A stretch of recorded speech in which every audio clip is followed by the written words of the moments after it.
Hello दोस्तों, नमस्कार। हम आज उत्तराखंड का इतिहास जो कि शुरू से अगर हम जानते हैं तो उसमें हम देखते हैं कि उत्तराखंड की पुरा प्रजातियों के बारे में हमको वर्णन मिलता है।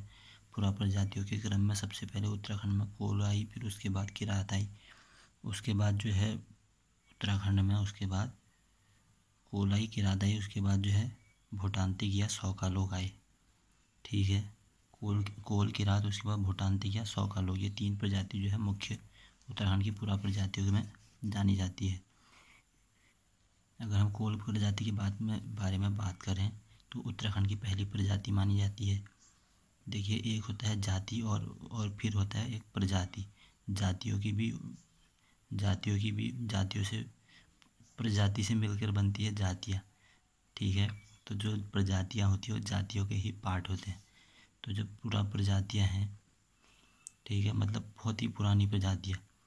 ठीक है, उसके बारे में अगर हम कोल प्रजाति के बारे में जानते हैं तो उत्तराखंड की पहली प्रजाति समूह जो है कोल को माना जाता है।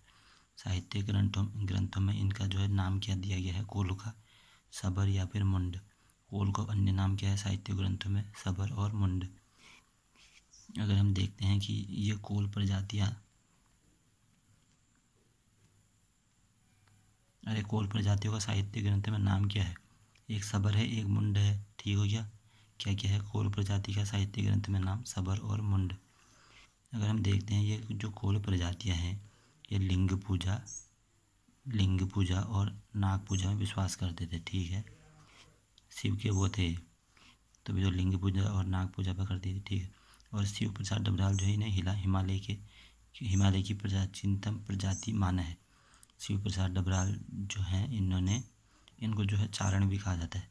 तो शिव प्रसाद डबराल, ठीक है, इन्होंने जो है कोल को क्या माना है, हिमालय क्षेत्र की प्राचीनतम जाति। तो ये प्रश्न पूछता है क्वेश्चन जो है एग्जाम में। तो शिव प्रसाद डबराल ने कोल को क्या माना, हिमालय क्षेत्र की प्राचीनतम जाति माना है। इसमें जो है कुमारी प्रथा प्रचलन थी।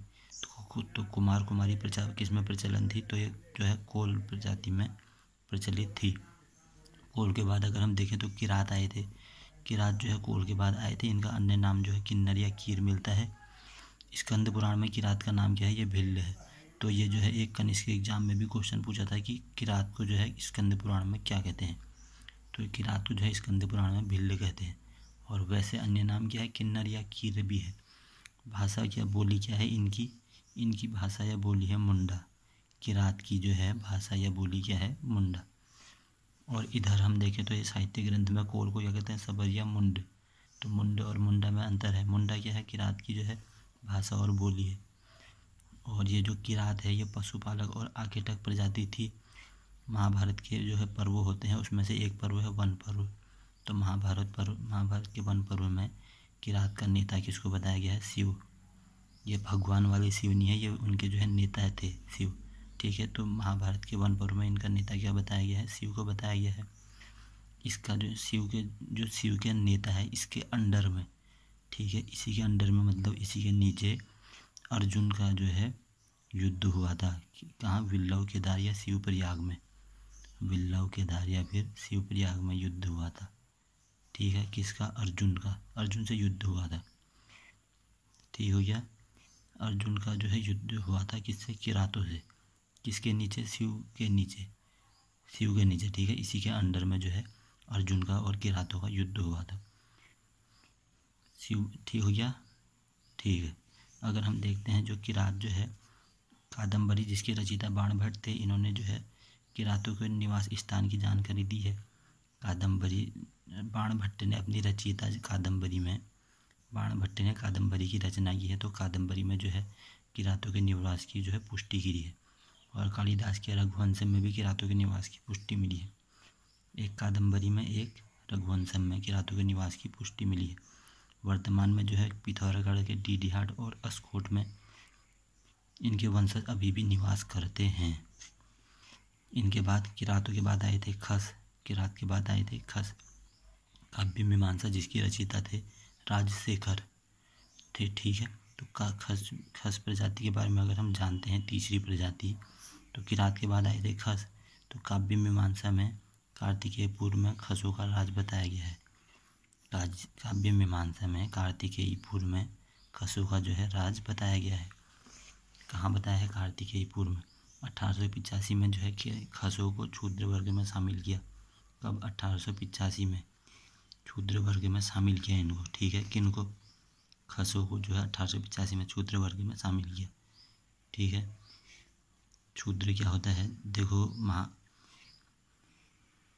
ऋग्वेद के 10वें वर्ण में, ऋग्वेद के 10 मंडल हैं, उसमें जो है क्या है, पुरुष सूक्त में जो है 4 वर्ण व्यवस्था बताई गई है, जो है 4 वर्ण व्यवस्था बताई गई है। ब्राह्मण, क्षत्रिय, वैश्य और शूद्र। ब्राह्मण जो है जो कि पढ़ने लिखने का काम करते थे। क्षत्रिय क्या? लड़ाई मारधार वाले काम करते थे। वैश्य क्या थे? वैश्य व्यापारी थे। शूद्र क्या थे? शूद्र जो है इन तीनों की सेवा करने वाले, इसमें जो है जाने जाते थे।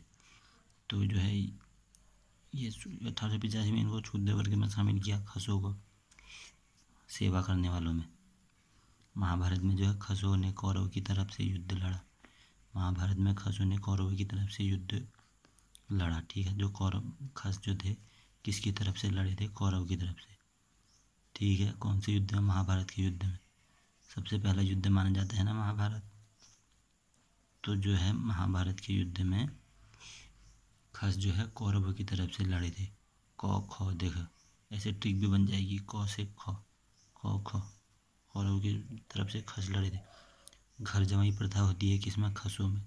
घर जमाई प्रथा किसमें होती है? खसों में होती है। टिकवा प्रथा भी होती है खसों में।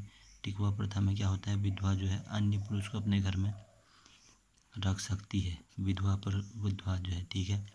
झटेला प्रथा भी जो है खसों में होती है। टिकवा प्रथा, झटेला प्रथा, घर जमाई प्रथा। झटेला प्रथा में क्या होता है? अन्य पुरुष जो है अन्य पुरुष के पहले पति के पति से पति यहाँ से कोई उत्पन्न पुरुष हुआ, ठीक है। अब जो है ये पति रहा नहीं, ये विधवा हो गया, पत्नी ने दूसरी शादी की, पहला वाला बेटा क्या हो गया? झटेला प्रथा। तो झटेला प्रथा, टिकवा प्रथा, घर जमाई प्रथा इसमें थी खसों में, ठीक है। खस जो है अपनी बड़ी बेटी को मंदिर में दान दे देते, देवदासी कहलाती थी, देवदासी। अरे जिसको दान देंगे वो देवदासी तो कहलाएगी। मंदिर में जिसको दान दे दिया उसको देवदासी ही कहते हैं। उसके बाद चौथा कौन आया? चौथा है फिर भोटांतिक, जिसको कि सौका भी कहते हैं। कोल, किरात, खस, भोटांतिक। कोल, किरात, खस, भोटांतिक। तो भोटांतिक जिसको सौका भी कहते हैं, ये एक व्यापारिक प्रजाति थी। कैसी प्रजाति? व्यापारिक प्रजाति। मुख्यतः यह काली नदी के किनारे निवास करते थे, ठीक है। काली नदी के किनारे निवास करते थे। 1914 से 1962 तक ये लोग तिब्बत में व्यापार करते थे। हाँ ठीक हो गया, क्योंकि 1962 में जो है चीन के साथ भारत का युद्ध हुआ था, उसके बाद जो है ये सब कैंसिल कर दिया। 1914 से 1962 तक ये लोग तिब्बत से व्यापार करते थे। जो भोटांतिक या सौका है, इनके समूह को कूच कहते थे। कूच मतलब किधर की ओर बढ़ जाना। कहते नहीं कि जनता आज इधर कूच कर रही है, तो अर्थात इधर बढ़ रही है, इधर की तरफ बढ़ रही है, कूच कर रही है। इनके समूह को कूच कहते थे, क्योंकि ये व्यापारी थे, तो कहीं भी इधर से उधर चलते थे। जैसे इधर से इधर गए तो इधर क्या कहेंगे? कूच। इनके समूह को कूच कहते थे, ऐसे याद कर सकते हैं आप। तो व्यापारी समूह, ठीक हो गया। ये जनजाति जो है राठ या संगोत्र में बटी है। कौन सी? भोटांतिक या सौका जो है राठ या संगोत्र में बटी है। राठ और संगोत्र में बटी थी। कौन सी? भोटांतिक या सौका। राठ इनमें बिरादरी का सूचक था, ठीक है। कौन? राठ क्या था? ये भोटांतिक या सौका में बिरादरी का सूचक था। घुरमा देवता, जो भोटांतिक या सौका है, इनके जो है वर्षा के देवता कौन थे? घुरमा। और इनके संपत्ति के देवता कौन से? घपला। वर्षा के देवता घुरमा, संपत्ति के देवता घपला, ये थे इसमें, ठीक है। हम इसके बारे में अगर ये जो है प्रजातियाँ जो है निपट गया, ठीक है। प्रजातियाँ जो हैं निपट गया। कितनी प्रजाति थी? कुल 4 प्रजाति। कोल, किरात, खस, भोटांतिक। कोल, किरात, खस, भोटांतिक या सौका। देखिए हमने कोल से मेन किया जाता है, पहली प्रजाति समूती, ये आता है। इनको जो है सबर या मुंड कहते हैं साहित्य ग्रंथ में। लिंग पूजा और लिंग पूजा नाग पूजा करते थे। शिव प्रसाद ब्राह्मणी ने हिमालय की प्राचीनतम प्रजाति कहा, ठीक हो गया। कुमार कुमारी प्रथा जो है इसी में मिलती है, किसमें, कोल में। ये प्रथम जो है कोल के बारे में हमने इतना ही देखा था। किरात में क्या देखा था, किन्नर या कीर कहते हैं। और क्या बोलते हैं, स्कंद पुराण में भिल्ल कहा गया है। इनकी बॉडी जो है मुंडा थी, आकेटक प्रजाति थी। महाभारत के वन पर्व में जो है इनका जो शिव नेता था, इसके अंडर में जो है युद्ध हुआ था अर्जुन का किरातों से। और जो है इसके बाद जो है कादम्बरी और रघुवंश में ये किरातों का वर्णन मिलता है। और वर्तमान में डीडीआर राजकोट में वंशज निवास करते हैं। खस के बारे में हमने क्या देखा था, काव्य मीमांसा में इनके जो है राज्य बताया गया है कार्तिकेयपुर खसों का, ठीक है। अब देखते हैं जो खसों का 1885 शूद्र वर्ग में शामिल। महाभारत में खसों ने कौरव की तरफ से युद्ध लड़ा था। घर जवाई प्रथा खसों में, टिकुआ प्रथा खसों में, झटेला प्रथा खसों में। और इसके बाद हमने देखा था भूटांती या सोका के बारे में हमने क्या देखा था, ये व्यापारिक प्रजाति थी। 1962 तक जो है इन्हें व्यापार करा था चिब्बर के साथ। इनके समूह को कूच कहते थे, भूटांतिक के समूह को कूच कहते थे, व्यापारी लोग थे, ठीक हो गया। जनजाति जो है इनकी राट या संगोत्र बैठी थी। राट जो है वृद्धि का सूचक है, ठीक हो गया। घूरमा जो है वर्षा के देवता थे, किनके, भूटांतिक या सोका के। वर्षा के देवता कौन थे, घूरमा। और इनके जो है संपत्ति के देवता कौन थे, भूटांतिक के भबला।